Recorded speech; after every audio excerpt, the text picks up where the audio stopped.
Grand Rising, Elizabeth. Today is Wednesday, December. Oh, no, we're not December yet. Today is October the 26th, and we welcome you to our show, Grand Rising, Elizabeth. So we're just going to go ahead and jump in and get started. We want to welcome everyone. We are going to we don't have anything special in particular for today. We're just going to talk and we're going to just see what comes up and get some good conversations going on. I want to talk today about, I'm going to read something from the 4 agreements. And in particular, this is talking about don't make assumptions.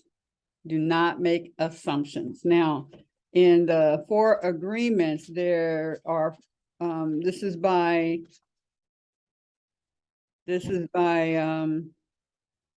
Don Miguel Ruiz. Don Miguel. A Toltec, the 4 agreement is a Toltec wisdom book. A practical guide to personal freedom. So there are 4 agreements. One is be impeccable with your word. Speak with integrity. Say only what you mean. Avoid using the word to speak against yourself or to gossip about others. Use the power of your word in the direction of truth and love. The second one is don't take anything personally. Nothing others do is because of you.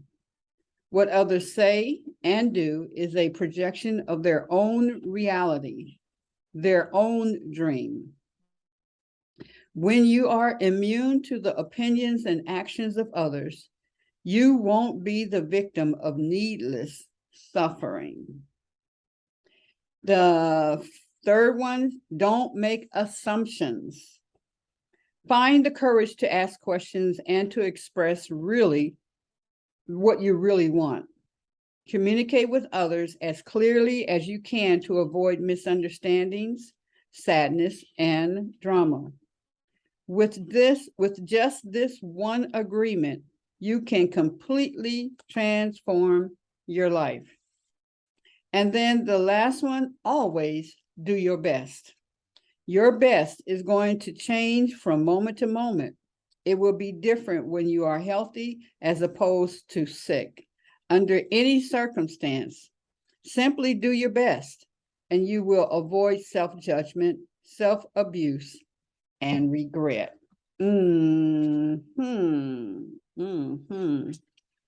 So actually, let's go from impeccable with your word. We're just going to go through these 4. Speak with integrity. Say only what you mean. Avoid using the word to speak against yourself or to gossip about others. Use the power of your word in the direction of truth and love. So when we talk about your word and integrity, that what you say you're going to do, that's what you can do. That's what can be depended on. That's what people can depend on. Are you dependable? Are you a woman of your word? Do we have what I call it? Well, you have some sins that it's okay because you do it, but otherwise it's not.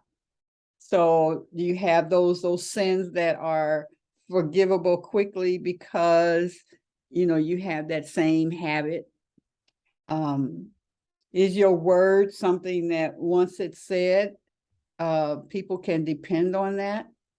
Matter of fact, they can put money down on that. Is your word where once you say something, you can't change it? are you out of integrity when that happens? Or is there a way to still be in integrity if you said something and you had to change your mind? And so let's kind of talk about that. Our word being our bond. Like some people say, I'm nothing without my word. If my name is all I have, and they can take everything from you, but they cannot take your word from you. And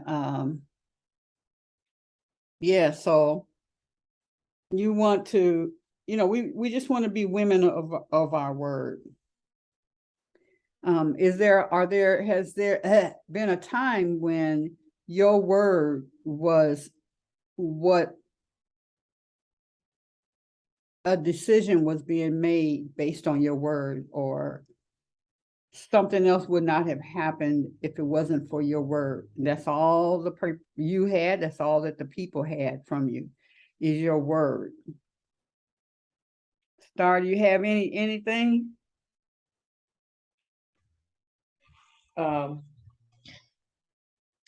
In reference to what you just said,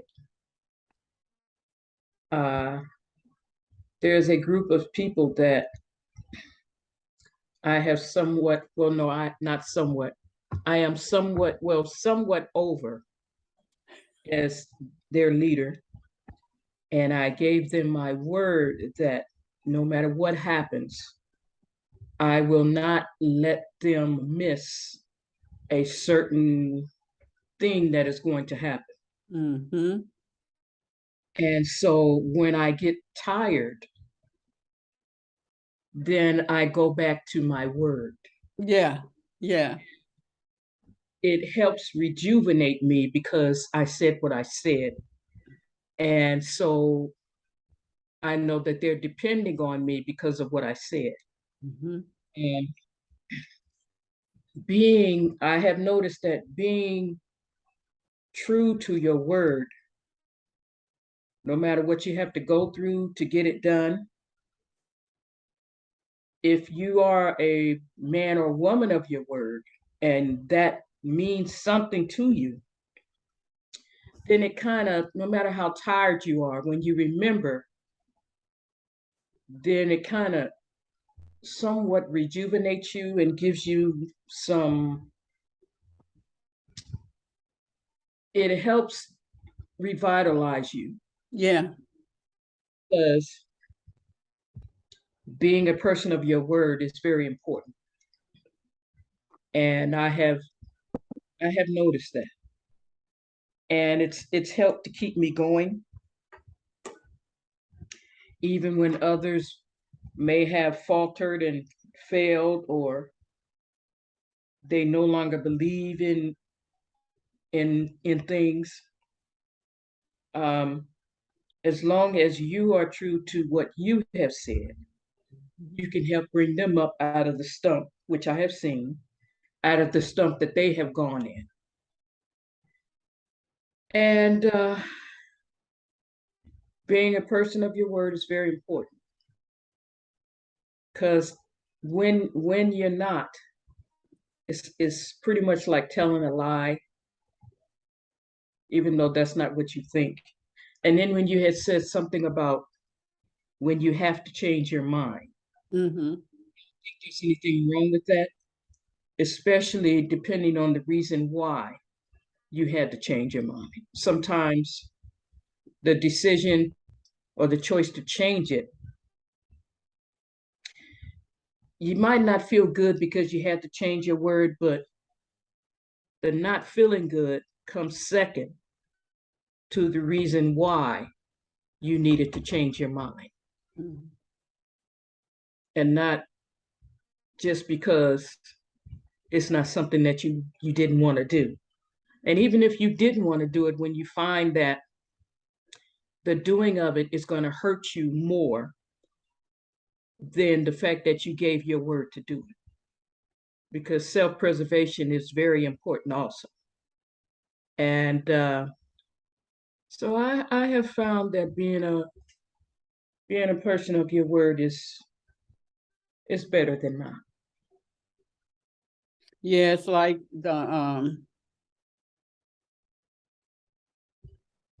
when you can't do what you have given your word, then the changing of the mind, well, it may be a big impact on the other person, and it may even be an impact on you. But to keep the integrity of it is to let the other person know.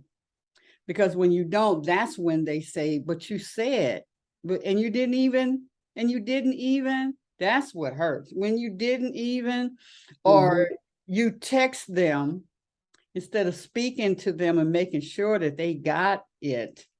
And if they have something to say about how they feel about it or what the impact of that is, then that's hurtful. And and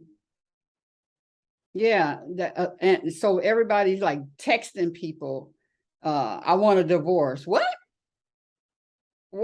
did he just text me this, or I don't know, people text and they post on Facebook the darndest things. It's like, you don't tell people, you just don't tell people, the world, everything, But yeah, your word is what someone else is counting on. You all count on me to open this at 8:00 every morning. You count on that, whether you're here or not. You count on it where you can tell somebody else, go on, they're on there right now. They're on there right now. So your word is important, and people build their lives off of your word. And don't be a leader. Oh my goodness gracious. Don't be an employer. Oh my goodness gracious. Don't be a mommy and daddy. Oh my goodness gracious. Don't be important to somebody and what they're doing. Oh my goodness gracious. Because if you are not a woman of your word, people are depending on that. I depend on that store to be open when I go get my food. I know Pam does. Where you coming from? I went to the store. So yeah, so whatever our word is, we need to make sure we contemplate that before we just speak out. Some people are people pleasers, and they yeah, I'll do that. Yeah, I'll do that. Another person come up, yeah, I'll do that. And I'm like, you just told this other person that you was going to have that done by that time. How are you going to have that done? People pleasers are shaky on their words. They're beautiful people.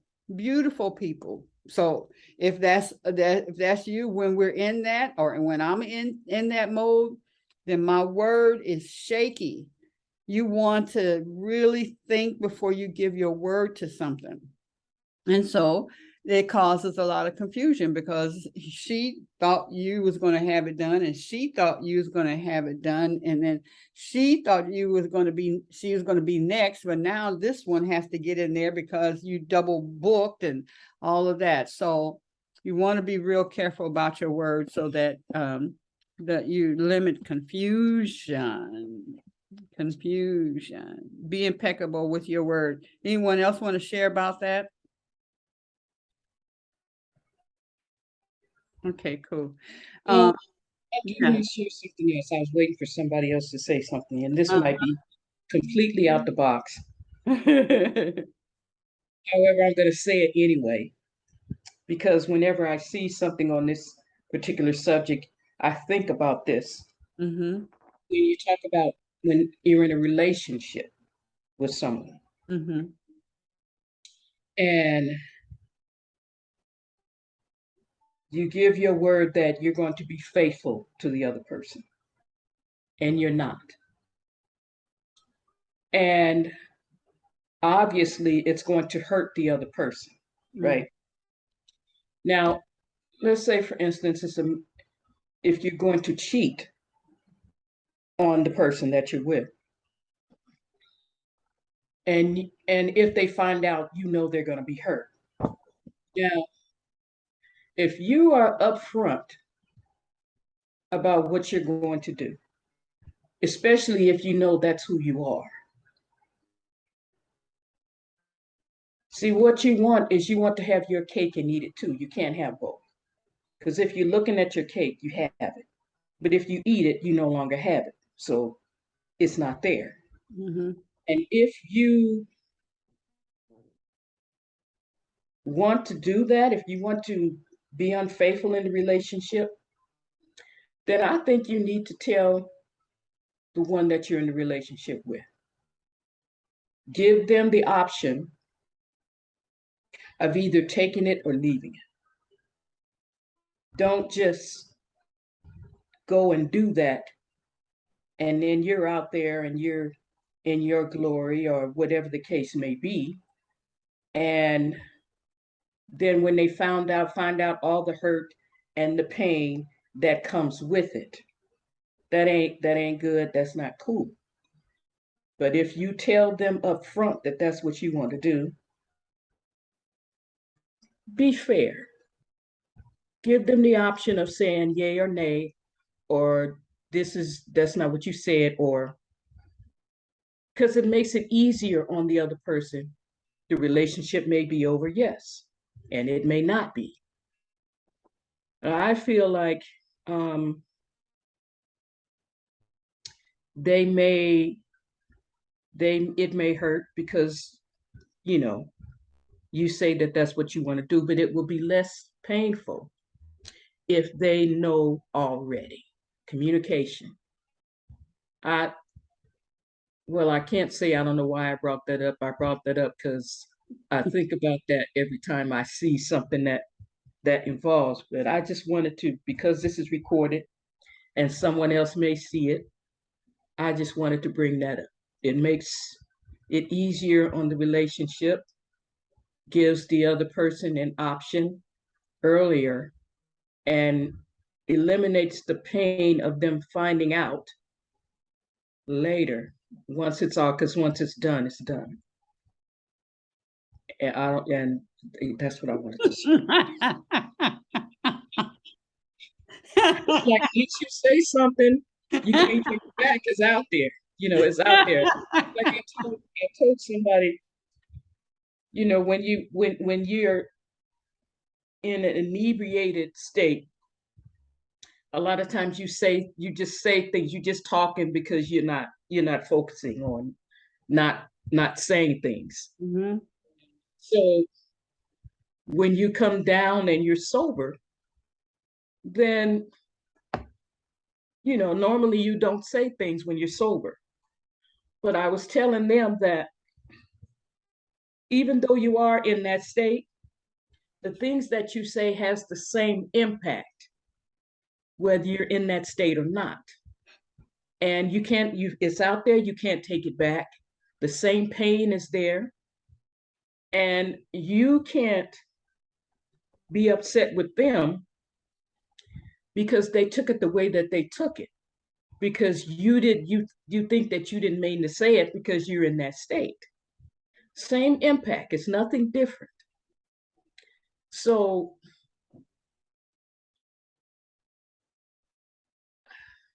I just wanted to share that too. The impact of things that people say and how a person receives the things that a person that you say. Like when I was younger, I believe I was in my 30s. That was a while ago.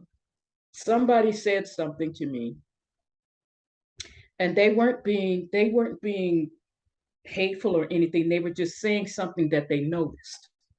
However, the way that I responded to what they said, I didn't say anything to them, but the way that it hit me was very hurtful. And so I just hung on to that for quite some time. And when I finally brought it up to them, they didn't even remember. Mm-hmm. So that was another knife in my gut because I went through all of this hurt and pain and you don't even remember that you said that to me. And so there was something else that you said in one of the agreements, but we'll get to that one later. Mm-hmm. And how we react to things has nothing to do with the other person. Because we don't have to react to anything negatively to anything that they say. And that's why it is important to how should I say this? To get ourselves together in our feelings, in the things that we see, because we can all be looking at the same thing at the same time. We all have a different reaction. We all see the same thing differently. And that's why it's very important to work on ourselves before we try to work on anybody else. Mm-hmm. And I think I'm done for now. You think you're done? Okay.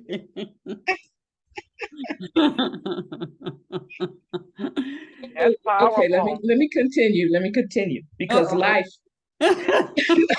It's like somebody, there's somebody see you and they say, you look pitiful. What happened? And you say, life happened. Life has no respect of persons. Life does not care. Life just does what it does, like hurricanes, okay? Hurricanes have no respect of person or where they hit, respect of places, nothing. They're just being what they are. A hurricane is just, in storms, they're just being that's what they are. And that's what they do. But how we react to it and how we come back from it makes us who we are. Yep. So that's just the way life is. It's like a hurricane. It's like a storm. It's like a river, a raging river. And so how we ride that wave is what makes us the men and women that we are. Mm-hmm. How we get up and how we ride it and how we see it. We're in the storm. We're in the tunnel, but there's a light at the end. And if we continue to believe that there's a light there, whether we can see it or not, it's there. Mm-hmm. It's there. We just can't see it. So just keep riding it and keep going through the tunnel, and eventually we'll get there. Mm. That is rich and powerful, sir. Hallelujah. I want to start from where you ended. In the storm and the darkness, we have a choice to become part of the storm or part of the peace. In the darkness, the light is always there because we are that light. And that's where it comes back to what you said about getting ourselves together, knowing ourselves, and being able to recognize the power within in spite of what's going on. And thank you for reminding us. And I just want to say in regard to that fidelity and integrity, I tell you, our pastor taught us about that. It's not unfaithful when you all have talked about it and come to agreement about what each of you are going to do and how you're going to participate, and giving each other the choice. So you are so on point for me, and that's so reinforcing. And thank you for sharing all of that this morning. That's a rich, girl, that's a rich breakfast. Good breakfast. Thank you, sir. And in reference to what you said about the light, we all have a light in us. God gave it to us. Yeah, and when we get light in us. When we get to a point where we can't see that light, we in the dark, we need to ask God, okay, God, I can't see. And I can't see the end of the tunnel. I know that you're there, but I need my light to shine right now. And I need you to help me shine my light so that I could see to get to where you are, where your light is. Because right now my light is very dim and I need your help. Even those who don't believe there is a God. They do, because they call on this light when they're in trouble and they can't see nothing else. They can't call on themselves because they're in the dark. So when a person says, I don't believe in God, I'm an atheist. Atheist, Atheist, at heist. Heist is when you're stealing something. So when you say you are an atheist, you have stolen, so you think, Oh, that wow.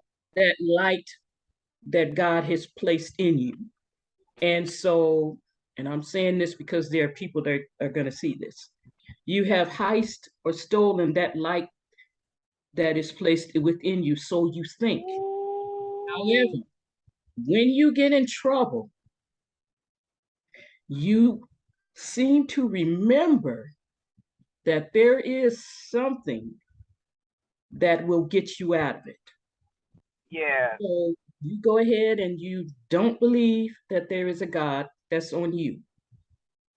However, you can never escape the fact that there is a God, that God does love you, and that his spirit is within you, even though you have tried to hide it. So, Wow. okay, I That's think so I'm done for now. powerful. Breaking down that word brought me to uh uh a the is a the is there is a the. Anyway, I'm gonna leave that alone. I just want to put that out there.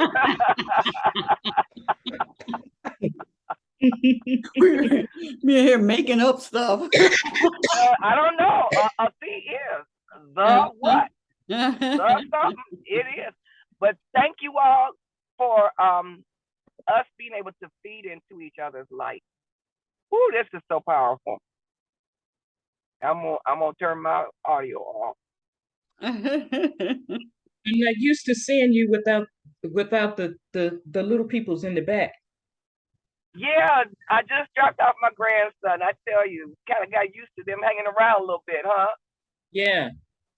Yeah, yeah. I'm glad they get a chance to at least smell the flavor of what's going on, if not taste it and dig in on it. But yeah, Mhm. Yeah, yeah, get a little bit of that anointing, huh? yes, yes. See what's So, up with grandma. so speaking of atheists, um, I I wonder if, you know, it means something different to each of us. I don't particularly think that a person that is says that they are an atheist is unhappy or living in the dark, or because there are many atheists that have a wonderful life.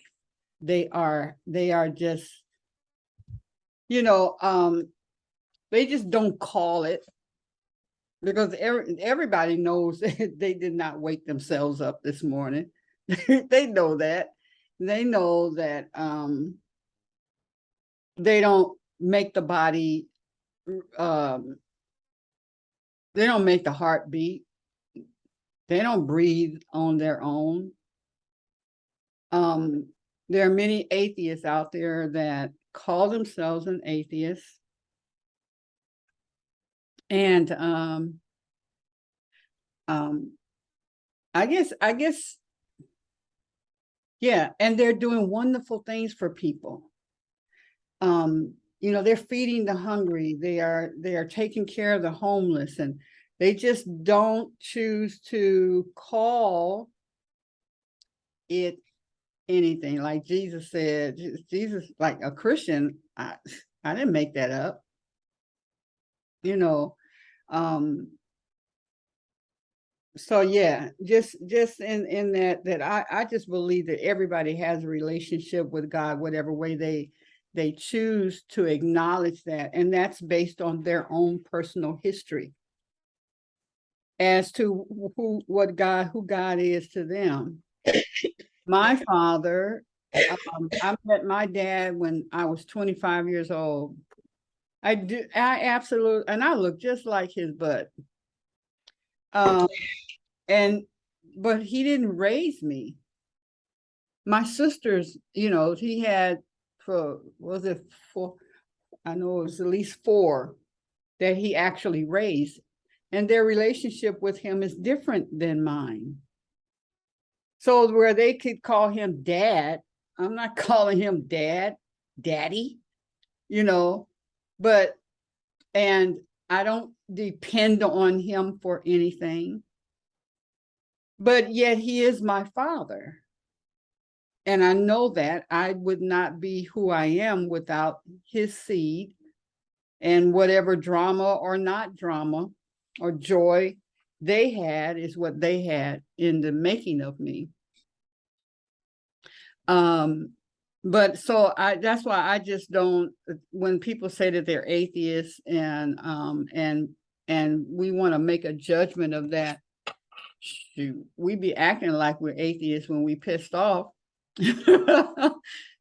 So yeah, I just wanted to say that in reference to atheists when they say that they're atheists. They just don't, and they'll give you another what they believe. They'll tell you what it is. It's still a belief. It's still how they approach the unseen. It's still how they approach and what makes sense to them. It's what makes sense to them. And when you think of all the other beings that are here, and they cannot have been made except God, except whatever power they want to call it. At one moment, you're an atheist. The next moment, somebody comes by and what they say to them makes sense. It might be Buddhism. And it makes sense. Yeah, I could get with that. That makes sense. And then now they're Buddhists. So it's about, I think we used to pray for the opening. So we pray for people that they, in that thing that's confusing them, that they can't see, that there's an opening would happen, and they grab it, and we're able to help them pull out of it, all of us, in whatever those situations are. Anyway. Can I say something else? Yeah. Okay. In reference to what you said, piggybacking on what you said, at some point, we are all in the dark. There's an absence of light, when there's an absence of joy, when there's an absence of peace. Yeah. Because we are going through something that we may not understand. It doesn't feel good. We don't know how to get out of it. And in reference to like Buddha and Krishna and all of them, that's all God. Whatever, and see, I see it like this.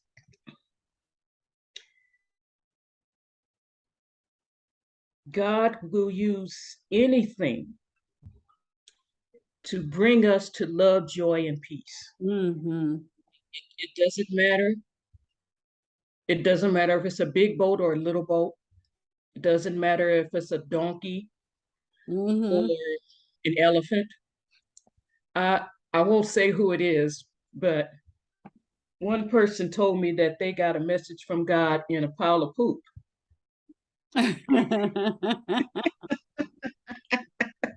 And so God will use, because wherever we are, God will come to wherever we are to take us to love, joy, and peace, whatever way we see it. Mhm. And I am so thankful that we are not judged because of where we are in life. Because we all going down, even though it's different paths, like the what is that saying from the Indian saying, walk a mile in my moccasins or in my shoes. Mhm. Mhm. And we are all going towards the same place because we all want love, we all want peace, we all want joy. And it's I'm just thankful. I really am. There was a time when I wasn't, and I didn't see much of anything outside of a cave. And I'm just thankful. I'm thankful for the Elizabeths. I'm thankful for this platform. I'm thankful for everybody. And there was a time where I didn't even like people.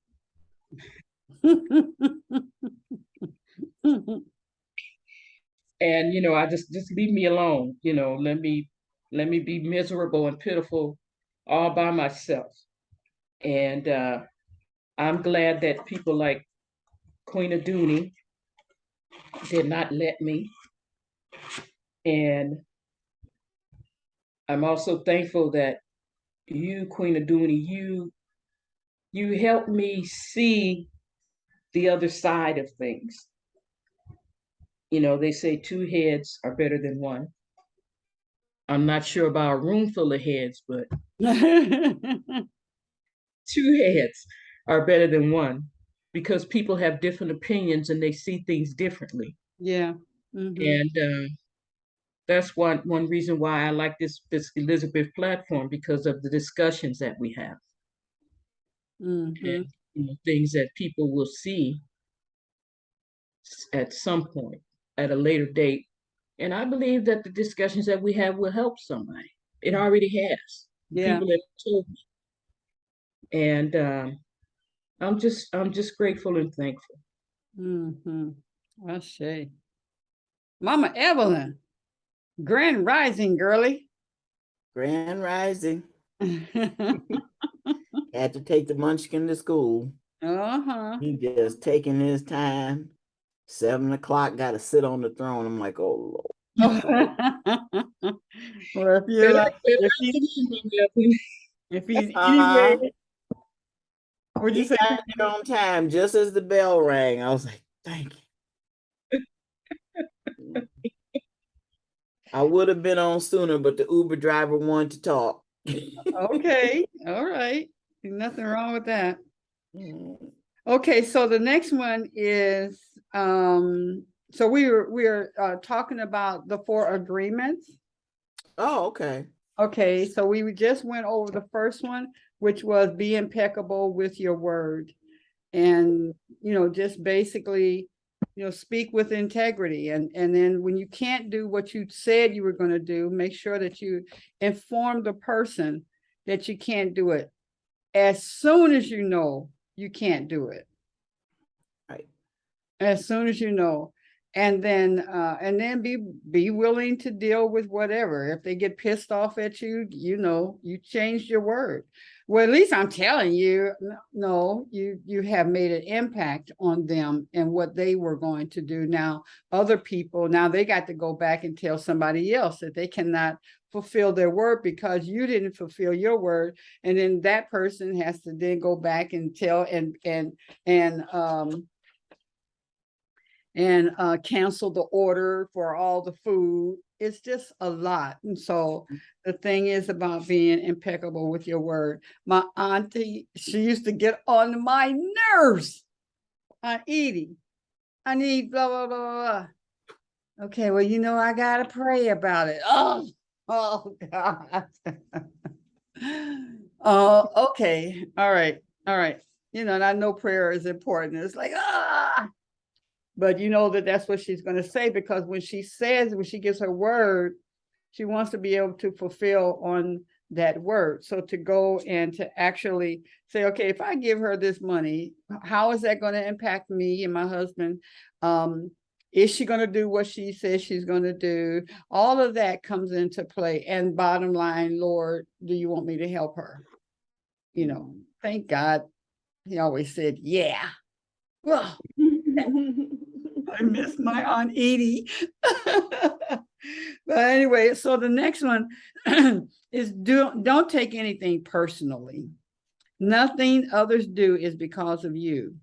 What others say and do is a projection of their own reality, their own dream. When you are immune to the opinions and actions of others, you won't be the victim of needless suffering. Like Star was saying, that, you know, she was pissed off at somebody, and then years later she found that they don't even remember what she was talking about, or maybe they didn't take it like that, the way we thought we thought they were saying. Maybe we didn't even hear. Pam, tell the story about you and Tyrell. What you thought he said.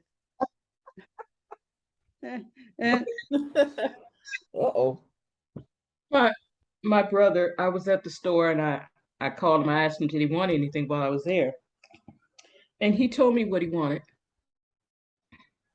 And so when I got to his place, I took out this package of mushrooms. And he looked at it. He said, what is that? What is that for?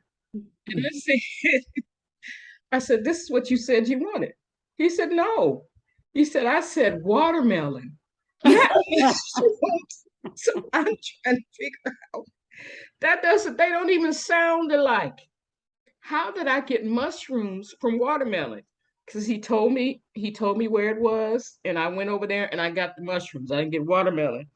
And so, you know, when it's like somebody can say something to you and you hear something totally different. So it's like they say, okay, that might be what you heard, but that's not what I said. And so we can't get mad at them because we heard something totally different from what they said. But I didn't say that. Yes, you did. I didn't say that. Yes, you did. No, that's just what you heard. That's not what they said. And so the way that, and like what I had said before, when we could all be looking at the same thing, there's an accident, and we're all standing there and we see it. Mm-hmm. And when we're questioned about it, each person has a different way of what they saw. And it has to do with what's going on up here, what has happened in their life, what's happening in their life. Mm-hmm. And so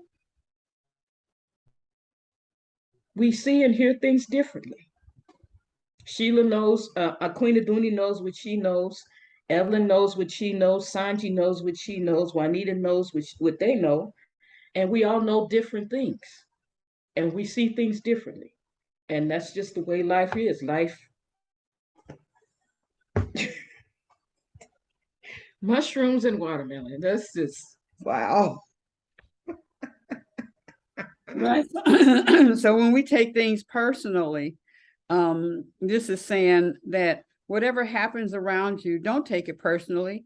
Using an earlier example, if I see you on the street and I say, hey, you are so stupid, without knowing you, it's not about you, it's about me.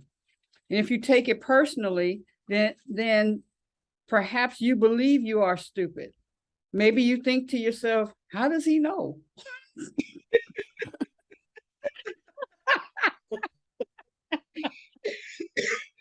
Is he clairvoyant, or can everybody see how stupid I am? You take it personally because you agree with whatever was said. And as soon as you agree, the poison goes through you and you are trapped in a dream of hell. What causes you to be trapped is what we call personal importance. Personal importance, or taking things personally, is the maximum expression of selfishness because we make the assumption that everything's about me. Mhm. I know one of the things, like they used to say, so what me? And I said, no. Well, I thought you was talking to me. I said, no, I have more friends than you. I was talking about somebody different. So yeah, we want to be very sensitive to taking and do you yourself oh wait, okay, let me read this. Nothing other people do is about you. It is because of themselves. All people live in their own dream and in their own mind. They are in a completely different world from the one we live. When we take something personally, we make the assumption that they know what is in our world, and we try to impose our world on theirs. Well, it's like me. I don't believe in arguing. It's a waste of, in my mind, it's a waste of my time and energy. And for instance, if a person is mad at me, whatever their reason is, if I'm arguing with them, then I can't hear the reason why they're upset. And so nothing gets resolved. And so, because arguing usually involves anger, and it's hard to see past anger. And it's hard to hear past anger because you feel like you're being attacked and you're trying to protect yourself. I'm not very thin-skinned, and so I've had people tell me off and cuss me out, and I just sit there and I listen. And so when they're done, they say, "You ain't got nothing to say?" No. And it's because you said so much. I need to process what it is that you said. Now I can come back later once I processed it, and then they don't remember. But at that moment, I don't have nothing to say. And especially if you're cussing me out because of something that you did that I had nothing to do with. And if that is the point, then me trying to tell you that you're wrong is going in one ear and out the other. So I don't know. So I try to protect my time and my energy because sometimes I don't have that much of it. So I need to protect what I do have. mm-hmm, mm-hmm. Okay, cool.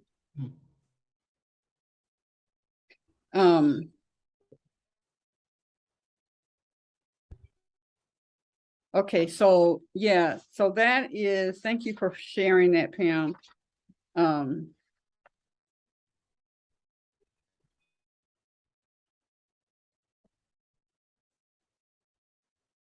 Okay, and so the third one is don't make assumptions. Find the courage to ask questions and to express what you really want. Communicate with others as clearly as you can to avoid misunderstandings, sadness, and drama. With just this one agreement, you can completely transform your life. So the making assumptions is also still based on your own history, because all we can do is go from what we know. We process everything that's being said.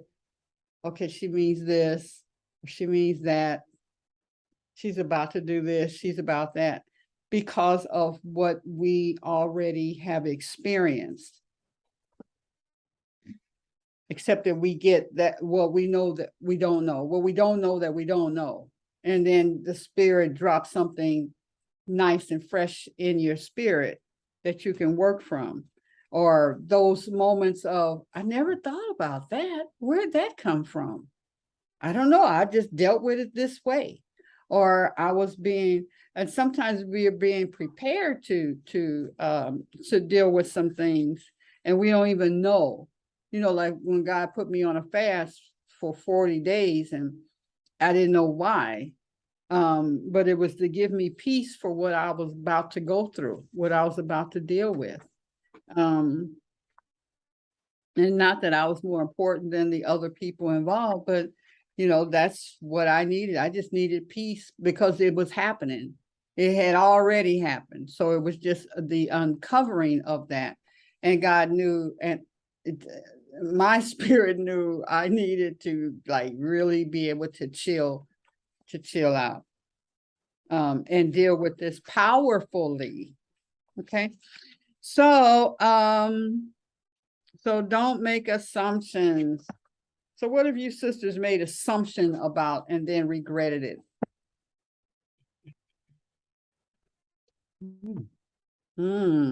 I don't make assumptions.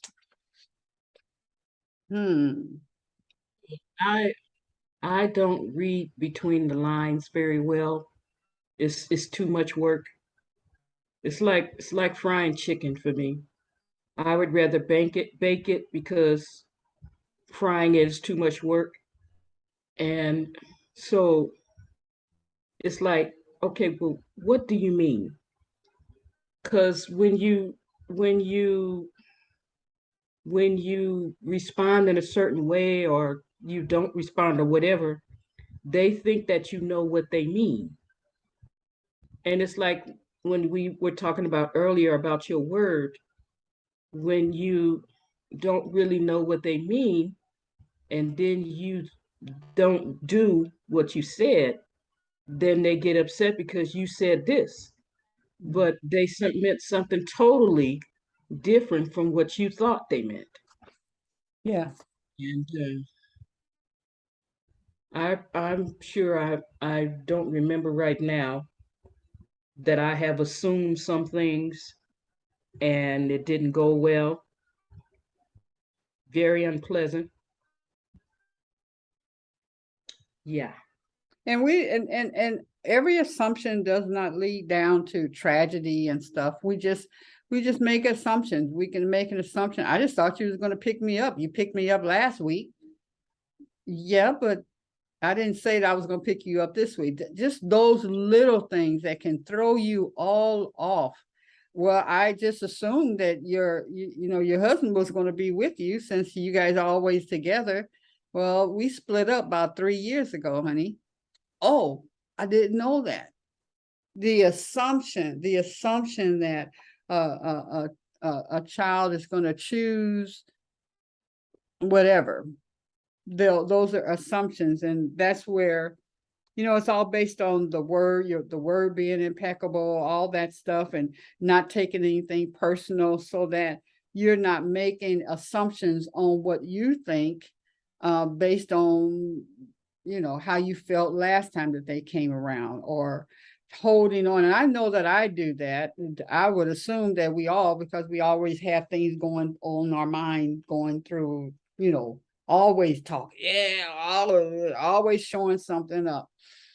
And then that's what I found, that is hard when we have all this background.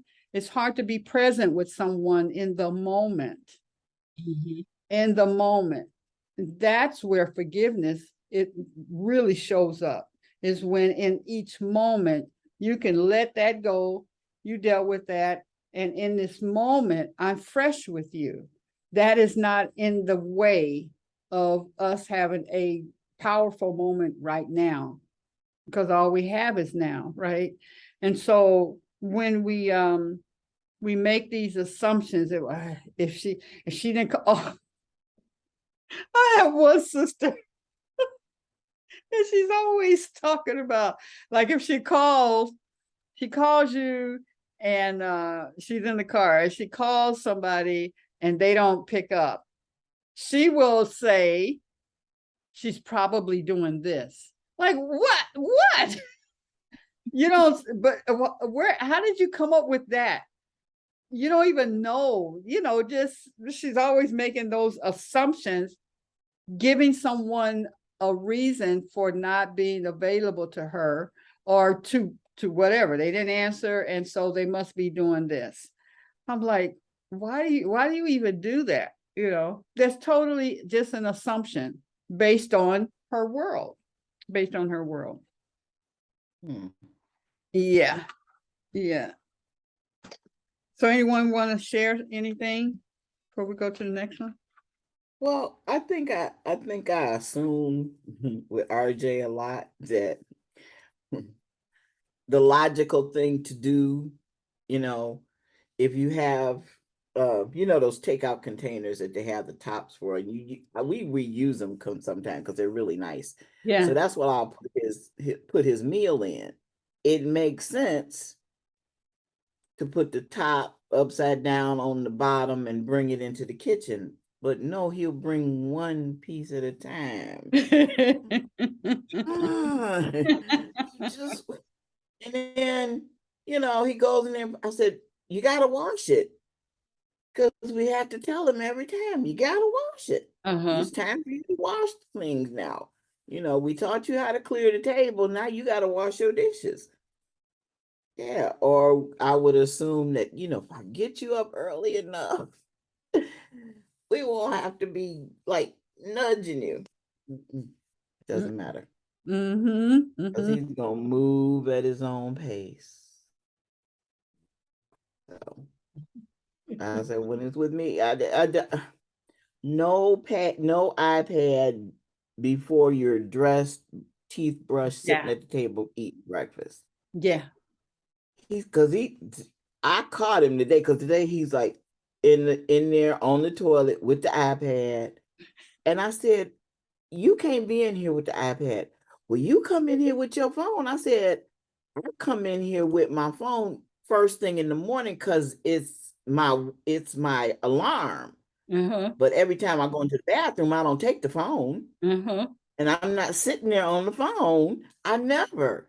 I can't relax in the bathtub. Somebody sitting there for an hour, hour and a half, 20 minutes tops. Yeah. I gotta get out. Shower is like my shower is less than 10 minutes. Because I just don't linger. I don't, it's just some things I don't linger. So that's I said, you have never seen me just in here on the toilet with my phone ever. So I take offense to being lied on now. And not only that, you got somewhere you got to be. So no, you can't take your time in here on the throne on your iPad when you gotta go to school. Yeah, that's your job to get to school. Yeah, there's two people in my house that stay in the bathroom forever. I can't imagine who those two people are.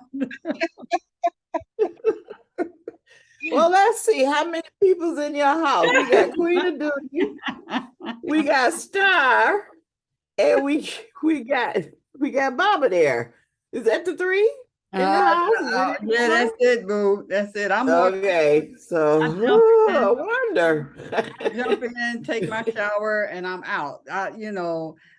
I try to, always have my music on and stuff. I try to dance in there a little bit, and then it's like, okay, time to go. Move on to the next. I don't like you, Mama Evelyn. I'm like, let's do this and get on. Yeah. And then I have to catch myself when I want to just like, why does it take you so long? That's just, I don't know what they're doing in there. And likewise, they don't either. They could say, she ain't washed nothing. How you gonna wash that fast? So yeah, it's yeah. So we don't make the assumptions, just enjoy the moments. And I have intentionally, especially when I was watching, when I was reading The Power of Now, I practiced more of that, being in the power of now. And especially when I was going through, dealing with finding out about the betrayal. When I would bring it back to now, and one, bringing it back to now showed me there's nothing, I'm fine. There's nothing happening. Nobody's choking me, whatever. And whatever other people are doing, is what they're doing in this now, right now, and they're not hurting me. You know, even if they were talking about me or whatever, in this moment right now, there's nothing. I'm not being impacted.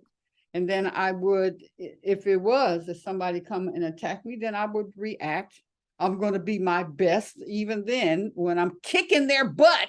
Now I'm just, you know, when I'm responding. So when I'm assuming that they want to hurt me because they hit me. Oh yeah, this is all bit anyway. So we want to find the courage to ask questions and to express really what you want. So don't assume that somebody wants to be your boyfriend. Don't assume that somebody wants to be your friend. Matter of fact, I remember fussing at Pam one time because she didn't. I was asking her about somebody. And in general, and then when she told me she can't say nothing, or she wouldn't say nothing, and I'm wondering why, and she said, well, they told me I couldn't say nothing. Anyway, whatever that thing was in my head, I said it to her. I said, oh, I thought we were best friends. And best friends tell each other everything, right? That kind of thing. And I said, Yeah. so I'm just your sister. Now you see, I made that I'm just your sister. It was not as important as being the best friend. That was something I made up.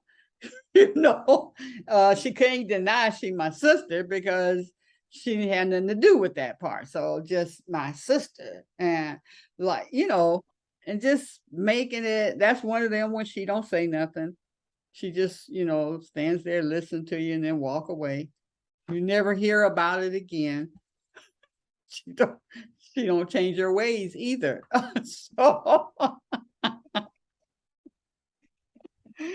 So anyway, yeah. So but that was an assumption of mine. What friendship meant to me was not what it means to her in that case. Nothing lost, no love lost or anything. It's just, I'm not telling you what she said. That's not, because my word was that I wasn't going to say something. I wouldn't tell nobody else. Be impeccable with your word. And then here I done took what her word is to somebody else and made it mean something different. She's just not saying because she said she wasn't going to say anything. Right, Mama? Evelyn? Yeah. All right. Okay. So always do your best. Your best is going to change from moment to moment. It will be different when you are healthy as opposed to sick. Under any circumstance, simply do your best, and you will avoid self-judgment, self-abuse, and regret. And I know some people, when they they did their best, they'll still say, yeah, but they got one foot in the grave and one foot out, and they're still going to judge the part that is in the grave.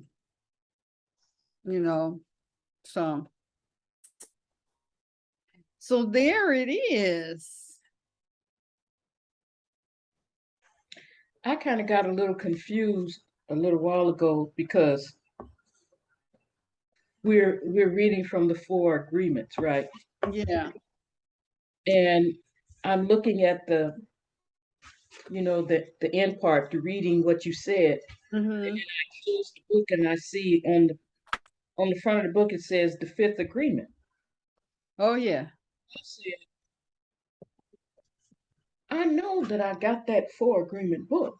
Uh-huh. I'm confused because okay, I see the 4 agreements on the flap, even though there's a 5th one.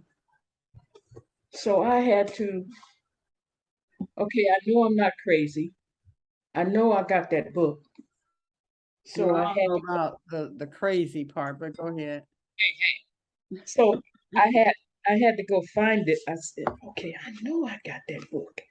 So I'm not confused anymore because I did find it. Okay, very good. Very, very. Don't worry, Star. That happens a lot. Mm-hmm. Grand Rising, Mama Het. You know, we gotta give her a minute to punch the button. Uh-huh. Whew, lost track of time. Got dog daddy and dog care and got caught up. Uh-huh.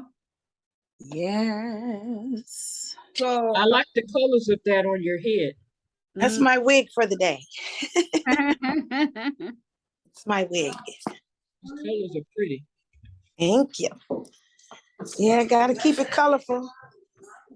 Stay happy. Stay happy with colors. Oh yeah, yeah. Okay. So So yeah, on that last one, always do your best. And I think that people we're going through the 4 agreements. yes. Mama had that when you do the best and we got to give ourselves grace around that, that's because we can be pretty hard when we're not feeling good and we're used to a certain level. You know what this is funny. Oprah has said that he said everybody wants to know how they did, that everybody wants approval. So she said that Beyonce comes on there and just kills it. Patti LaBelle comes on a show, kills it. Each one of them come on. She says every one of them afterwards will say, did I do okay? Did I do okay? Well, yeah, you just knocked everybody out, singing and stuff, but we all want to make sure that we did okay. Did I do my best? Was my best good enough for you? Now there's another thing. Because I booked this guy to perform because of my experience with him has been like, wow. He's a guitar player and singer. So I booked him, and when he showed up, he played something, I don't even know what it was. He was not who I had hired when he came in and he performed and stuff. So I guess that was the best. I didn't like what his best was that day. Okay. Anyway. Yeah. Anyway, so I'm basically through with that part, ladies. You had said something about when you were just talking about the guy and how he wasn't, what you thought you had seen. And I remember this picture that I got. And I never hung the picture up. I just put it away. And when I found it again sometime later, I looked at the picture and I said, what the hell is this? Because I don't know if I was different the day that I got it or that it was something that I thought it was. And when I'm looking at it now, it's not. But I said, why would I get this picture? And I had no idea why I didn't keep the picture. Because when I looked at it later on, it just was something that was very distasteful to me. And I realized that I am in a different space now than I was back then when I first saw the picture, and it was appealing to me. And it just made me think of that when you were talking about the guy, that why would I get this? No, no, no, no. I don't even want anybody to see me with this picture because it does not it might have represented me then, but now, mm-mm. Nope. Let me get rid of this picture before anybody sees me with it. Mhm. That's like with an art project. It's like with a because I when I was working at Haberman, I would get every piece of wool jersey I could that was on the remnant table. Every piece, I would grab it. And because I knew from it was another privately owned fabric store. I don't know if you remember, it was in Royal Oak. And that's when I fell in love with the Janome, not the Janome, but it was another sewing machine. But they had some wool jersey and it had discolored, and the woman took it home and put it in hot water and it drew up and it felt it so beautifully. So when Mama Sumara and I was making these crop tops, because she had this that she had the bottom had, I told her I couldn't sew them back together where they would stay. So she wore it as a top, and it was just a crop top, and she looked so cute in it. Remember, she looked so cute. I said, "Oh, let's make some of those." So we would make some. So anyway, I made 3 different color wool crop tops, and I got it to a certain point, and then I couldn't even, I know I wanted to felt on it, but I didn't know what I wanted. I mean, I couldn't make up my mind what to do. So this past Sunday, I don't know if you know, her name is Lynette. Yeah. Ooh. I was giving her some silk roving that I bought way long time ago. And so I know she can do something with that. And then she was going to share it with another woman. So anyway, she ended up buying the 3 tops from me, and she's going to give me credit for, and then her and the other artists are going to finish them. So I want to see what they do with them.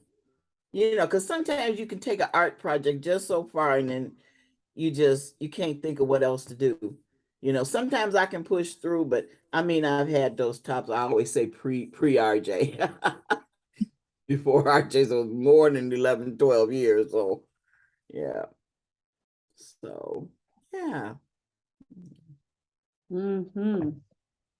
And then it's also like taking care of your parents. I know I took good care of my parents. I took good care of my mother. I made sure that she was taken care of in the nursing home. They took very good care of her. And I was the only one that would go see her. I was the only one they would contact. And it was like, your brothers, sometimes I loved my brothers, God rest in peace. They rest in peace. But they wasn't up to the challenge. And my dad, he just seemed to like didn't want to deal. But then you've done the best you can, because I barely cried when they left here, because I knew I did the best I could. I took very good care of my mother. I took very good care of my father. Mhm. Very good care of them. So Mhm. when they left, I was like, okay, yep, Yeah. did my part. Yeah, that's where peace, when you did everything good for them. Mm-hmm. Yeah. Yeah. Wow. I was thinking about my mom this morning, and I was just wishing that I could hold her one more time or lay my head in her lap. And it was, so I just pictured myself doing that, and it helped me to feel better. Yeah. I Mm. told her and Aunt Edie, I miss y'all. I miss you. Yeah, I miss them too. I miss them toddling on around them on They Iron Street. they was busy, weren't they? Yes, It yes. didn't matter what they had to hold on to. They was gone. They was gone. Grand Rising, Lolly. So here's, yeah. So I'm glad you brought that up, Pam, the fifth agreement, because the fifth agreement is the power of doubt. I just want to read a little bit because I haven't read this, so enough to get us going with it. The fifth agreement is be skeptical, but learn to listen. Be skeptical because most of what you hear is not true. You know that humans speak with symbols and that symbols aren't the truth. Symbols are only the truth because we agree, not because they are really the truth. But the second half of the agreement is learn to listen. And the reason is simple.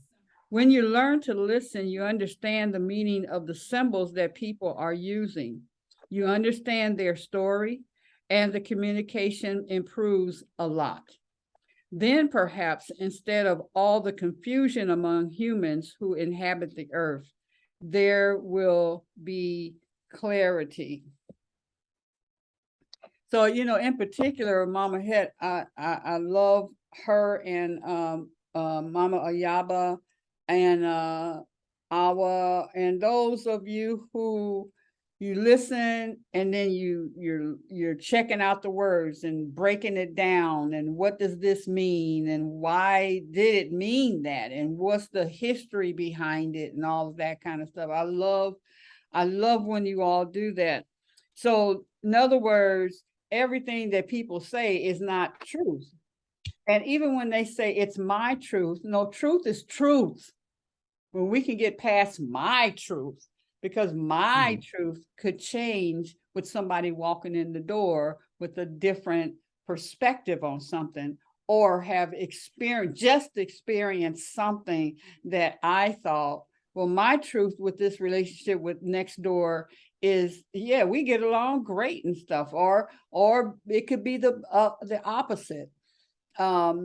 Somebody bothers you, you can't stand it when you're around them, and then you're sitting there. I've done this with a particular person, and this would just irritate me, just saying something sometimes.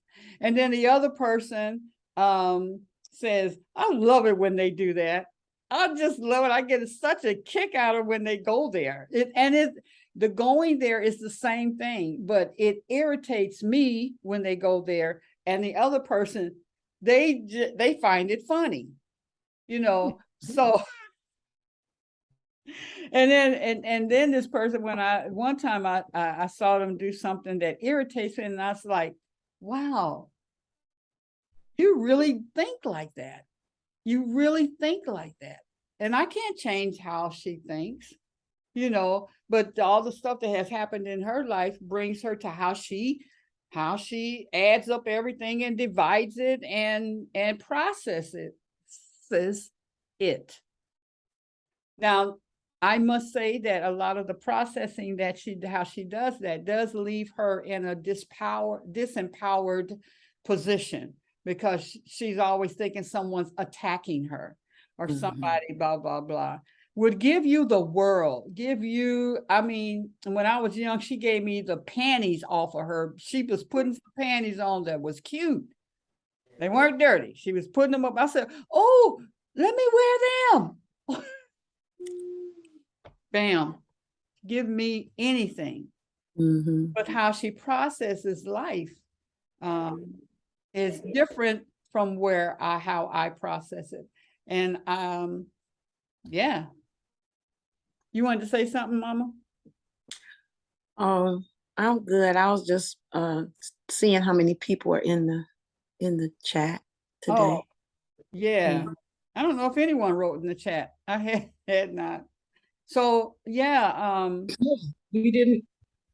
No, nobody has written in the chat today. No, I was looking to see how many participants we had. Not chat. I didn't mean to say chat. Oh, okay. Yeah. Yep. Yeah. I doubt. Yeah. So what do you think about being skeptical? How do you process that? Well, I know I'm inquisitive. I like to question things. That's something that, I ask, what's up with this? Why does somebody feel a certain way, or why did this happen that way? And I have to investigate. And I always have to go back and back and back and back and, go back as far as I can to the source, to see what led to this particular experience. So my question. I remember, like, sometimes when I would be in church, if I would question something was said, they would say, oh, oh, Jesus, I'm gonna pray for you or whatever. I don't need the question answered. I appreciate what you're saying. And I get that. I don't get it as a child. I don't understand that. I'm like, where's the answer? You don't give me any reference. If I ask a question that's a little bizarre or, it just seemed like questions you weren't supposed to ask. So, where's the Bible? Give me a Bible verse. Don't tell me that I'm gonna pray for you because I spoke, because I asked a question about something. Yeah. Yeah. And can't get a satisfactory Right. answer. And so now you're just being rebellious, or the devil's using you. You Yeah. messed up my class, and you don't question God. That's what I was gonna say. Yeah, they always saying that. Of course you're supposed to question him. Of course. That's how you get the answers. Yeah, right. And then the answer didn't make sense. So now, yeah, that's. Well, why not answer that verse? Because, like, for church, I was always wanting to have conversation during the ceremony, with the not audience, with the church members, but that didn't happen. So then I started going to Bible study, but it was, the person that's speaking was the one that was talking. You ask a question, but they're guiding this conversation.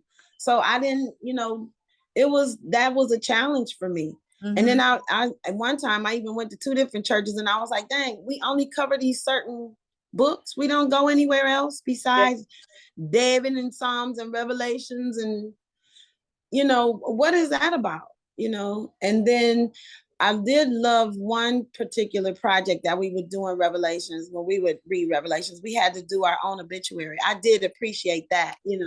I did like that project. That was pretty cool. And like when my mom passed, before my mom passed, and the children, and I met a woman who said she didn't want to do it either. So her mother was like, forget it, I'll talk to somebody else about it. But my mother had everything laid out.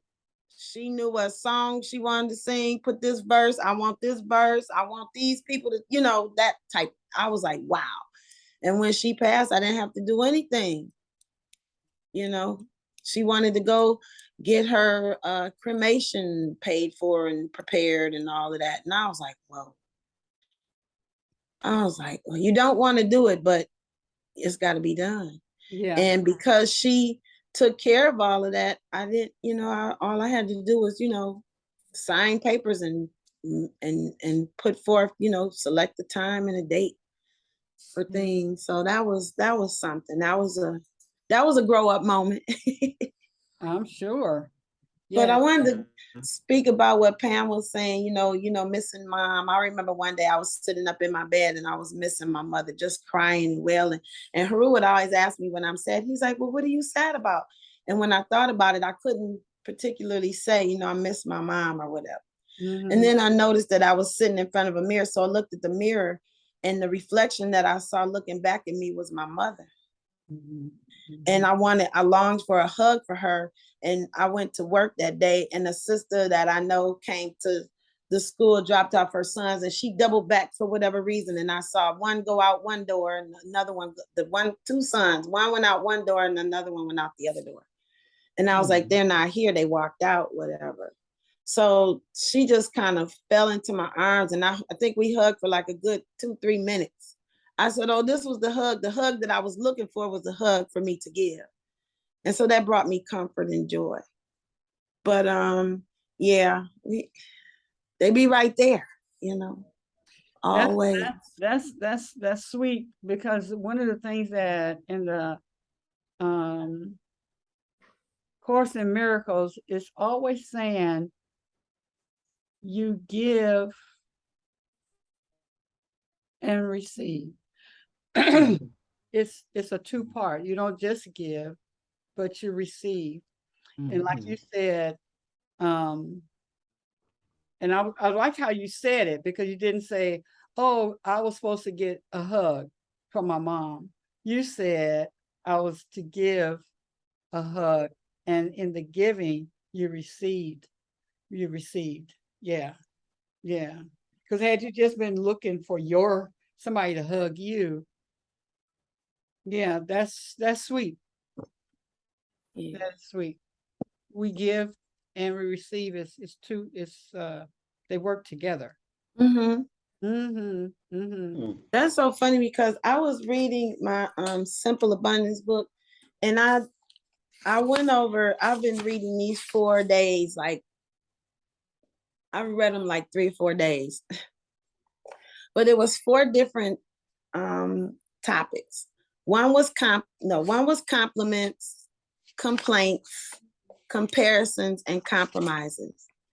And for complaints, it said that, remember, if we send good things away or aren't open to receiving them, at some point the universe may no longer bother us with it. And who would blame it? No one enjoys hanging around and ingrate, and that's exactly what we are when we discount the marvelous about ourselves. It says, perhaps we have a difficult time accepting compliments because deep down we don't believe we deserve them. When we aren't willing to receive praise, it's because of our self-esteem is flagging. Mm. I was like, wow. So it says, so every time someone pays you a compliment, accept it as if an angel had just whispered spirit's appreciation. Say thank you. How nice of you to notice. Yeah. Mm. Yeah. And then with Okay. Pam mentioning about the picture, I remember I took a picture. My dad was like, fix your face. And I didn't. So he took the picture. When I saw the picture, I was horrified. I was like, oh my gosh, that's really ugly. Mm-hmm. And then it happened again with Hetheru. I took a picture with them and I saw the picture. I was like, that's not me. So then I began. Now we did a Castech had a reunion party, and I sold 3 t-shirts dancing that night. And the picture my girlfriend took after we were done, my face was horrified, but I remember what I did to make that face. I'd been dancing all night straight for hours. And I grown to be okay with those pictures, because when you see those pictures, they remind you of, okay, get it together, but accepting how I look, because that's how I felt. So it took a while to get there. I posted a couple pictures, and I wasn't so excited about them, but they're me, and that's a part of me. And I, stop pushing her back and let her, she live in there too. That angry, whatever she was, tired. See sometimes it might be because you're angry because you're thinking about something and not really conscious of your face. And then the other one might be because you're tired, because you just wore yourself out. So I celebrated that one picture of the dance, and I said I danced for how many ever hours. I think we stayed up till 4 or 5 in the morning at Johansson Charles Gallery, which used to be, it was in Eastern Market where the print shop is now. I was there all the time. If you couldn't find me at home, I would be at that gallery, but we would party. We always had really good events. We never had any challenge. I think we might have had an incident twice where one child came in and he was much inebriated, very inebriated. Mm-hmm. And I was like, don't let him in because he's gonna cause a challenge. So we didn't let him in. He was one of the owner's nephews or something. You can't bring that energy in here. Yeah. But I always had a peaceful time. But I called that my second home. We used to live there. But yeah, so let's look at complaints. Did anybody else have a comment about the compliment? We've talked about this several times. Yeah, that's good. Okay. So here's complaints. One of the reasons why we love our close friends so dear is that they allow us to complain, knowing that we'll return the favor.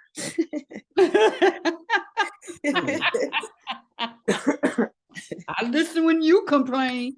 So you are lit. I need about 10 minutes, right? So it says, but if we really love them, don't you think it's about time we started sparing them? Some of us spend half our lives griping. It's time we get a grip.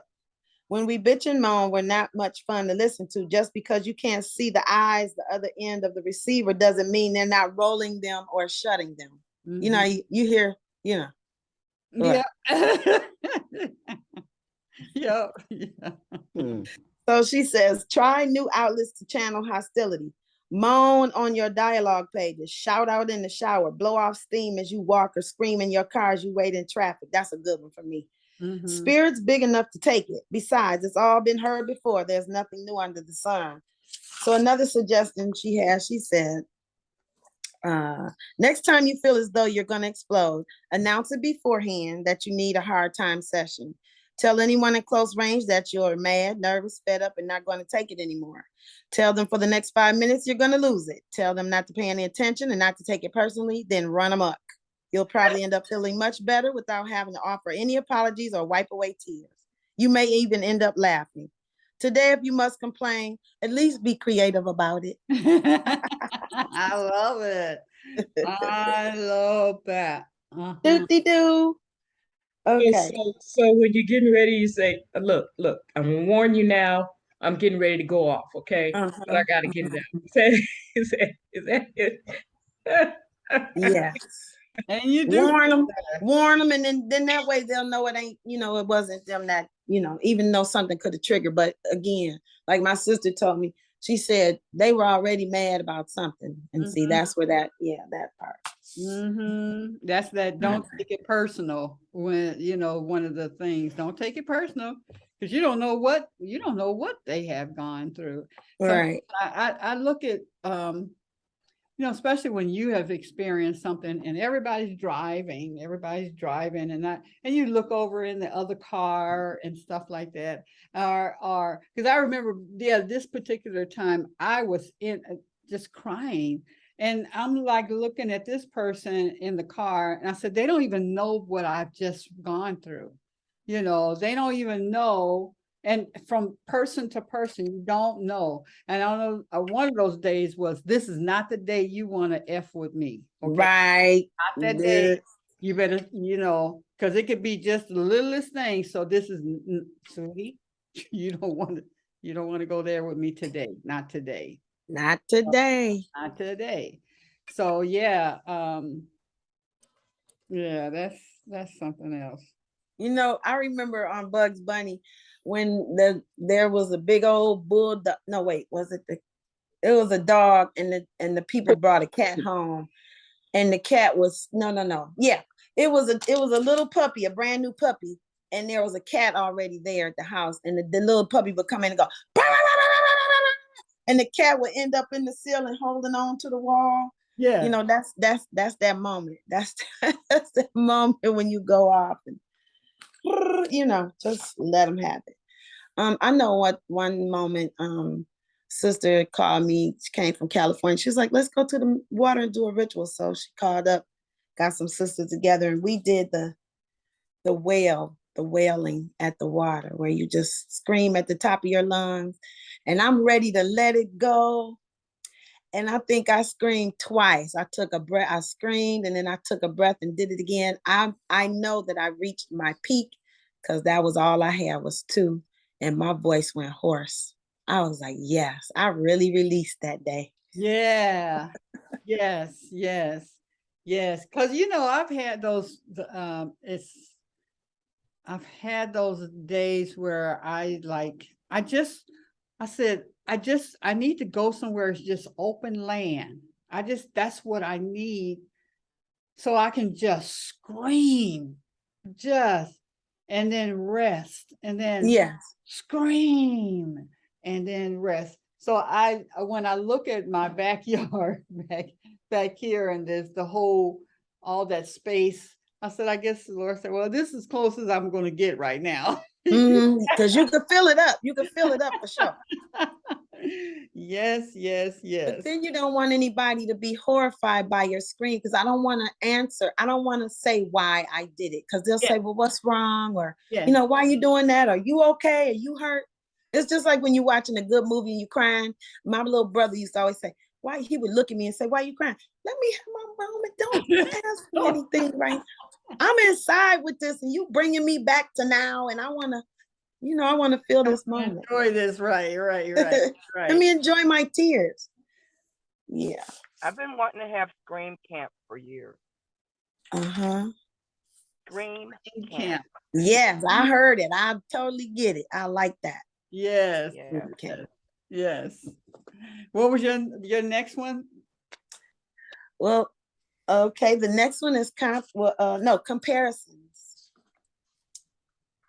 It says that comparisons are irresistible, but insidious, odious, and very often our self-torture choice. Yeah. Comparison hurt us in profound ways. They undermine our confidence, shut down our flow of creative energy, short circuit our power, our access to power, and deplete our self-esteem. They suck the life force from our marrow. Coveting destroys what is sacred within. Instead of comparing yourself to another woman, why not just take a wet leather lash and beat yourself senseless? It's easier to recover from physical abuse than self-inflicted psychic brutality. Mm, Mm. yeah. The next time you're tempted to compare your life to another's, pause for a moment. Remind yourself over and over that there's no competition on the spiritual plane. The blessings your nemesis has received also can be yours as soon as you are really ready to receive with an open heart all the good fortune created just for you. Mm. Hmm. Me? Yes. Yeah, you. Yes. And when will that be? As soon as you can bless the woman you secretly curse, as soon as you can give thanks for her happiness and success as much as your own, because it demonstrates the abundance of real life. Wow. That's sweet. But can you believe? I mean, this word, the self-inflicted psychic brutality, I was like, wow, that sounds like ultimate torture. And Yeah. that's self-inflicted. Yes. Mm. Right. Because that's Yep. She said, I know she sometimes said a wet leather lash. your Wet leather. wet leather lash. Take it and just beat your own self. Yeah. Yeah. Yeah. And then it's festering. It festers and it moves around. They say, I know we learned that when there's a high, you get an adrenaline rush, or is it the dopamine? The rush, the body doesn't know what it came from, but it knows that it's happening. And so, bless you. And so the rush from excitement, no matter how it comes, if it's this way or that way. Oh my God, I'm looking at a hawk flying. Oh my goodness. Okay. From the energy of that, you begin, because it makes the body excitable, it'll start feeling a certain way. So then you'll look for the stress. Like right now, if you watch these reality TVs, the stress is exciting. It's excitement in the body. And if you keep doing that, then you'll keep looking for that fix. It's almost like being a drug addict. People are stress addicts and drama addicts. And so the body begins to look for that. And that's what creates disease. Because you stay wanting that fix. You want that rush. So you like to argue and fuss and bicker and all of that kind of stuff. That becomes a habit. And now you want that rush. You want the body to be all brrr. The body looks for the excitement no matter where it's coming from. And that's a thing. So we need to look at that as, is stress on the in the APA, the American Psychology, whatever the A is. I don't know what the last A is, but that's something that we have to look at as well. All right. Anybody have anything to say about the comparison? I do. I can bear witness. I have a loved one who passed away from cancer, and I just could never convince her to stop comparing herself and her circumstances to somebody else. Mm. She's always talking herself down and out and so depressed because how come I don't have, how come I can't do like somebody else?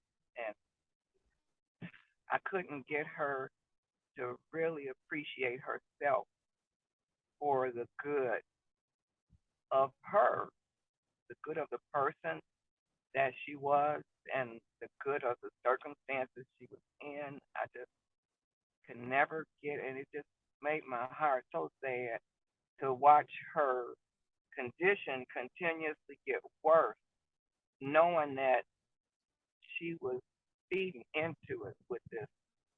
I can't, because I'm not like them. I don't, all of that. So I witnessed that in real time. It's sad. So yeah, Thank my comment to that is, be the example, be the example, I don't know. It's sad when some of us are just stuck in what we're stuck in. And I mean, all of us, hopefully we're stuck in something good, but we're stuck in something that's not good for us. And it's to watch our loved ones self-destruct with those thoughts and habits and ways of doing things, ways of being, ways of thinking. So sad, but thanks for reinforcing for me Yeah. the importance of not making sure I don't fall into that. Well, see, you're doing it. You've created an event to help remind people. Here's some resources and things that you can do to, improve your life or give you something to do. Because most of the time, if you in that way, you're not, where's the gratitude and where's your creativity? You're doing something, somebody a loved one being able to call and talk to you, and what are you doing? Are you complaining? Self-brutality, they want to love on you. It's like when people, sometimes you have, when the loved one gets ill, like I'm dealing with my dad and I'm kind of disappointed in him. I was asking myself, what's the anger? What was the anger, the seed of it?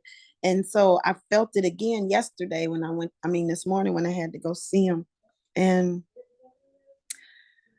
I realized that I'm like, dang, Dad, you take better care of yourself.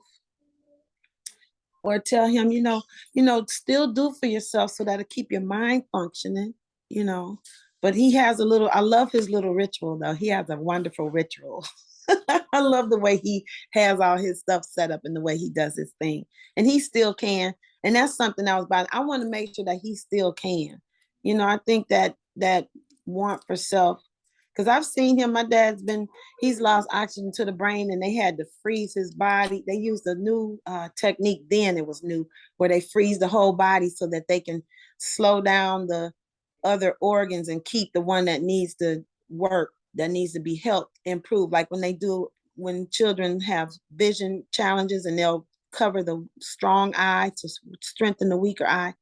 So that type of process. And I played, my sister played Motown for him. My brother bought a blessed handkerchief, and I played, I put on a full body, it's on YouTube, a full body healing meditation, and I would play that for him. And so even the nurse, she supported, because she said when my dad's phone ran out, she went and got her phone and played the Motown. I tell people, put on things that they like. Maybe pictures or music or something that they like. Read things to them that they enjoy. We'll go and sit in the hospital and be sad about them being there. That's not helping the energy. Take a birthday cake, draw a birthday cake, take a picture of a birthday cake if that's their birthday or whatever. Take some pictures of good moments, but that sadness in the sadness. Or there's a young man that I worked with, he got sad every Christmas because his sister got killed. I was like, change that. You don't have to remember that about her. That's not the only memory you have of your sister. But again, that's that self-inflicted psychic brutality. We are the ones who make the mountain. We are the ones who make the mountains out of the molehills. And then put on your hiking boots and climb over that sucker. Get a shovel and dig or go around. Come on now. That's right. Get that shovel. Make make that mountain into a molehill. Come on with it now. How You about better call that? on your Paul Bunyan. What was that brother's name? What's his name? Was it not Paul Bunyan? Is it Paul Bunyan? Yeah, there's a Oh. Paul. It's another brother that he dug through a mountain and oh man, what's his name? Oh, it'll come to me. Mhm. I can't remember his name, but he was very strong. The story was he was very strong as a little boy, and I don't know, is that Paul Bunyan? I need to look it up. Anyway, y'all, it'll hit one of us. There's a friend of ours, musician, a keyboard player that is at Burt's all the time. On Thursday, Bill Meyer is his name, and his wife just passed. And he had to pull the plug on her. So here's what's so beautiful. And it was, you know, and when we were talking about it, there were 3 of us in the car, and they were saying, you know, that was so sad and stuff because it was a special day because that's the day they married. And he pulled the plug on the day they got married, on their anniversary. And I was saying, wow, that is so beautiful. Others were saying, oh, that is so sad that it, you know, how could you have done that? How could he have done that? And, you know, admiring his bravery. But I was like, that is so beautiful. That gives you a whole new perspective of till death do we part. You know, I committed that I'm going to be with you until I die. And that commitment was made 52 years ago. It's 52 or 54 years ago. So I thought that was beautiful. And you know, I mean, in comparison, some people would fall, and I'm sure he still fell apart and stuff, but they would not see it as something beautiful to happen. Is that on the day that we marry, we're going to celebrate our birthday, our anniversary. I'm going to release you and I'll see you somewhere else when I come. You know, I thought it was beautiful. I just thought it was beautiful. Sad that it had to happen, but beautiful.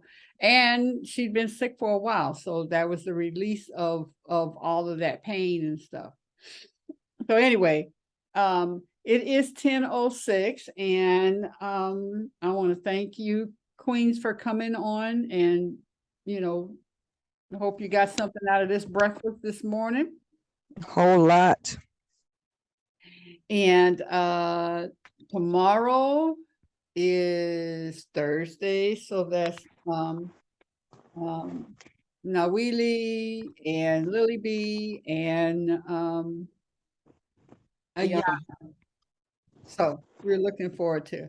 I do want to say that last night, as we were talking in the meeting, is that I'm really excited about. Let's see what's coming up next.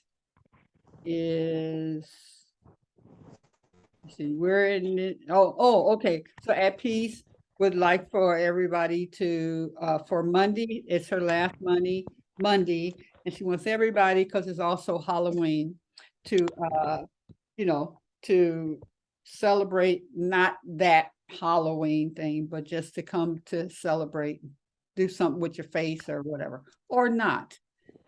Don't approach it from religion or anything like that. But if you do, then welcome.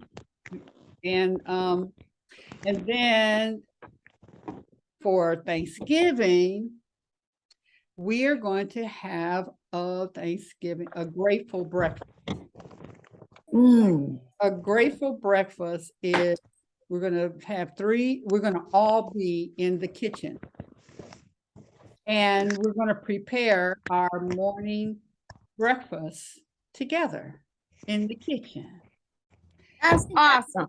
Yeah, and one like Mama Razia will do something, and we'll know what ingredients to get.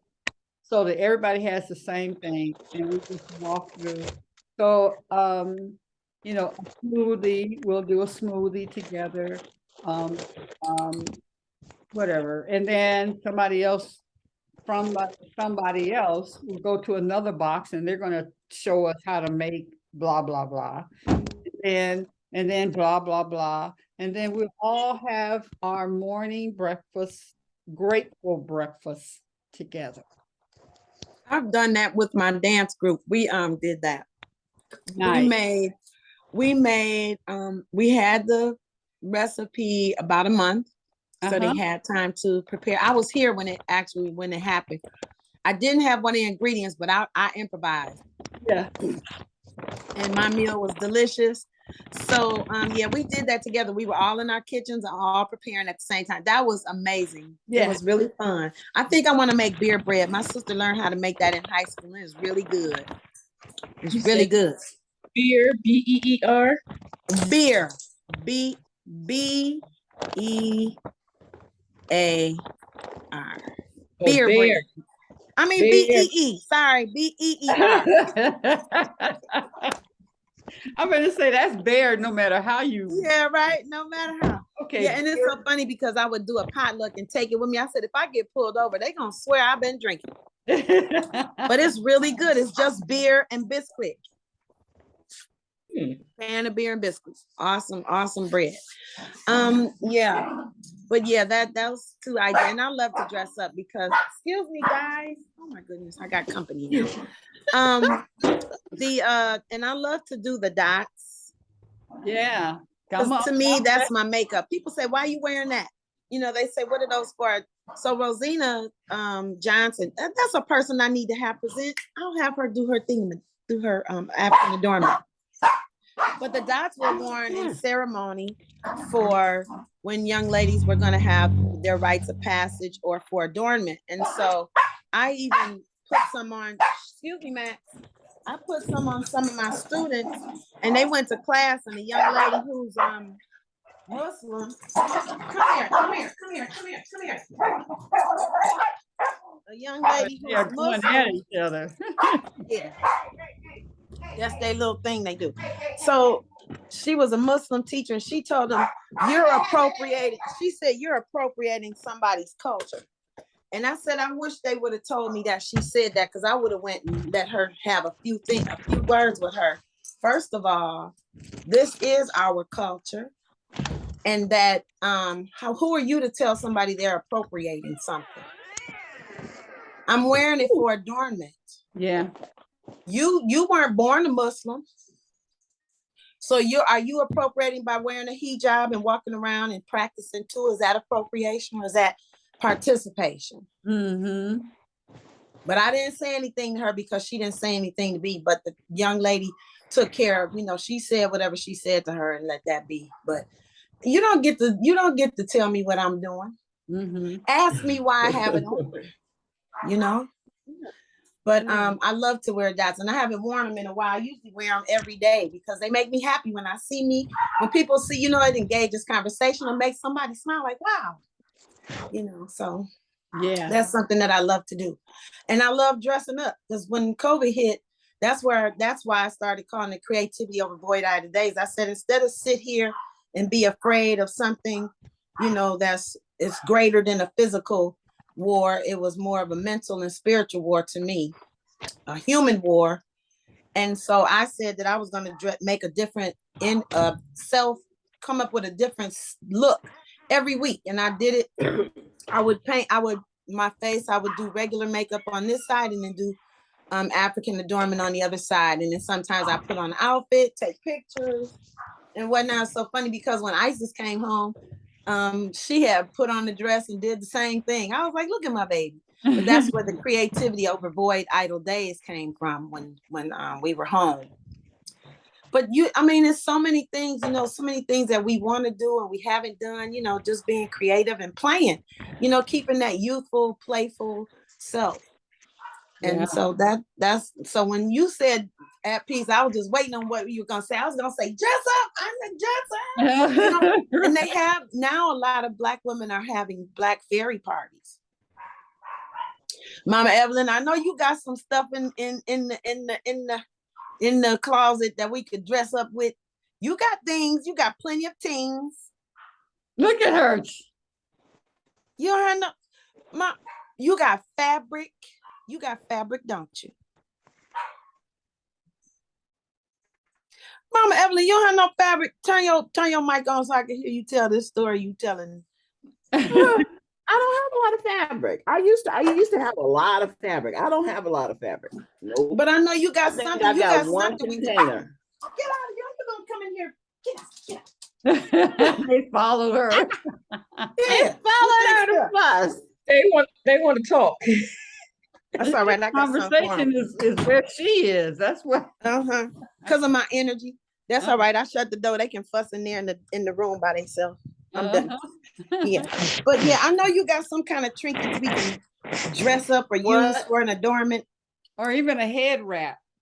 Well, yeah, probably. I got little pieces of fabric, but I don't have big. Yeah, I just when I'm talking about finishing up old projects, this is when I worked at Haberman, and it's a fabric called Tencel, and I love it because it just had a weight to it. But then I found out what it was. It's like it's made kind of like you said, rayon was made. Remember, we were talking about how, but I Yeah, the love it fabric because you it weren't had, supposed to use. well, I can show you. And anyway, I took this woman because at Haberman she had independent pattern people, independent. You know, it wasn't like Vogue or it was independent. And this woman had this top that she had these strips of fabric, and they would be sewn together with decorative stitches. So they may have holes in it. It was really cute. So off that print, I took some of the Tencel, I tore it up, and some of it I distressed. Well, last week I decided to put them together. One top's for me and one's for a friend if she wants it. But if she don't want it, it'll be for sale. But this one is mine.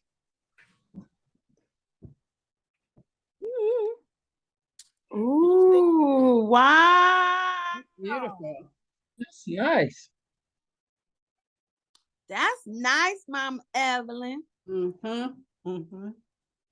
Okay, y'all, everybody clean your viewfinder, clean your little view thing. I'm got the smoky look. Clean off your little viewer. You got that smoky look. Yeah. I have unfinished projects that I decided some of them I'll finish and some of them I won't. But see, this came from a designer. Steph and Ty, Sister Stephanie had a sister come here who does these dresses, and they're very long and very big, and you come in, put them on, and she cuts them to your length if you want short, long, whatever. So she was cutting this fabric off and she put it all in the pile. And I kept looking at that pile and that pile looked at me. And I said, I wonder what she gonna do. She picked that stuff off the floor and threw it in the cup. Me and Stephanie said, oh no. I have several scraps of this. And I really like it. Sometimes it's my waist hip scarf, and sometimes it's been my hair for a couple of days, my wig. These colors are beautiful. But thank you. Yeah, I love this pattern too. And her clothes were really nice, and I wasn't able to afford them, but I sure got these, honey. Let me tell you. And I didn't have to pay one dime. This was going in the trash. I was like, I said, you better not throw that stuff in the trash. What's wrong with you? I need to come and tell her, can you ship your scraps? And it's it's probably on our list for the knots because it's stretchy. But this, and I love the way it hangs. It's kind of weighted like dance skin. Remember dance skin? Yes. Yeah. So yeah. So she had that. So since we're there, let's go ahead and go to compromises real quick. And because I'm really excited about this at peace fun times. I hope my sister releases me on Sunday. That's my plan. So for compromises, it says, compromises are the art of the bottom line. We can bend only so far and then we break. Knowing just how far you can bend is the first step in making sane agreements, but it isn't as easy as it sounds. The more complicated life becomes, the simpler your bottom line must be. How about this? What must you have from this situation? What do you absolutely need? If you need it, you must have it. It's non-negotiable. If you didn't need it to survive, it, whatever it is, wouldn't be a need. Then it would be a want. Unfortunately, wants are the currency of compromise. I want, you want, we all want, which is why we bargain. Keep in mind that your want might be another's legitimate need. The best compromises, like a workable lifestyle, cover all your needs while satisfying a few of your wants. If you dread it, don't agree to it. If you do end up doing it despite your dread, you'll despise the whole deal, including the woman who agreed to it. And that's you. You. Be affable. See the other person's point of view. Be flexible. Be as generous as you can without gagging. Ask at the highest good for all parties be achieved. Trust your instincts. Pay attention to physical clues, especially your gut. It's there not only to aid in digestion, but to serve as a reliable aid in discerning what's best for you. Above all, follow Janis Joplin's advice. Don't compromise yourself. You're all you've got. Whew. I mean, this book is so powerful. It's so powerful. What's the name of that book again? It's my Bible. I call it my Bible, The Simple Abundance, Day Book of Comfort and Joy. And they have these for you can find these for $1. It's a thick book, no pages.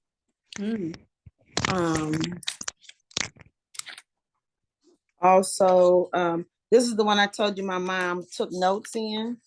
Yeah, I can see how. And she highlighted different things. So, yep. But yeah, my goal is to get several. I want to get them and pass them out because that's usually what I do. As soon as I find, when you go online and look for different books, you can always look up the used ones. And then what I want to do is find one seller that has an abundance of them, so I could, just buy them in bulk. Because sometimes they'll say we have 15 left, and when you order it, it's only like one. Because Hetheru and I did that with another book. We just ordered a whole bunch of them because they were like $4. I was like, let's get them all. Get as many as we can. Mm-hmm. Says Simple Abundance. Mm-hmm. Yeah, it doesn't have the same cover. But this one, I think this was like $4 at Thrift Books online. Yes, yep. I'll shop with them too. More Thrift Books and Aid Books. Yeah, because books. She has several versions. My cousin, she's updated this, and I ain't mad, but I like this. I like this one. This one is she's got a yellow one and another one updated, because this one is from 95 and it still holds true today, but she did one with more updated language, including people, and that's okay, but I'm good with this one. I was born in 1965 and I like the way how I, do my thing. But and then she has a journal, a workbook to go with it as well. Her name is Sarah Bond Brucknott. But the book is incredible. And I know my cousin has one. And one day we decided that we were going to start reading together. I need to get back with her so we can set up the day, but we really have fun reading them together because this was something that our mothers enjoyed. The Butt Sisters, Sandra and Jerry. That's what your mothers with the Butt Sisters. Okay, Sanji says she's signing out. Good to be with you in this space, sister. Thank you for stopping in. Enjoy your day, Sanji. All right. Okay. Peace. Hit that smile. I know. What, Sanji? There's a show that is it's a fashion a designer show, the competition, and one of the guys, matter of fact, they just kicked him off. He lost. Looks just like you. Really? Oh my Yes. God. Yes, and then when he smiles and talks and stuff, I told Pam, I said, doesn't he look like Sanji? And see Yeah. how ironic. Guess what? You got a brother out, you got a Guess how brother, you a said twin out that? there. His mouth. Yeah. Oh wait, don't say that now. My dad is deceased now. I would have to question him on that. No, I mean in energy I know. and Yep, I know. similarity. Yeah. Yeah. I've had people do that to me too. Your daddy got some more kids out there. I said, I don't know. Well, Right. I mean, I don't think so. He didn't tell Mine me. I too. know, right? That's all we Mine can too. Don't do that. Don't do with that. My daddy, my papa was a Rolling Stone. Okay, there's a whole bunch of us out there, and Okay, run I'll into see each other at everybody gas tomorrow. stations and stuff like that. Bye, sweetie. I know you gotta go. Thanks for Okay, bye. And same with everyone else. Let's give ourselves a big hug. Yes. Thank y'all for holding it down. Mhm. That is what we do. Yeah, Mom, I had to talk. All right now. Yeah, we heard more from Pam today than we Then ever had. the whole year. It You was put so everything rich. Pam had said and put it in. Okay. Yes, Pam was on the roll. She had your Yes. back. She said, Yes. okay, it's us. Enjoyed Oh, yeah, everybody. Love We you miss all. you. when I Come back was home. when I We was miss you, Het. when I was young, I used to get those things on towels and put it. That was my long hair. You know, that was my long hair. I'm gonna have some long hair. And then as I got older and old enough to buy wigs, I started doing wigs. All right. Love to the world. Like your haircut, Mama Hen. Yeah. Thank you. Love to you all. Peace and blessings. Yeah. Peace and love. Yes, yes, yes.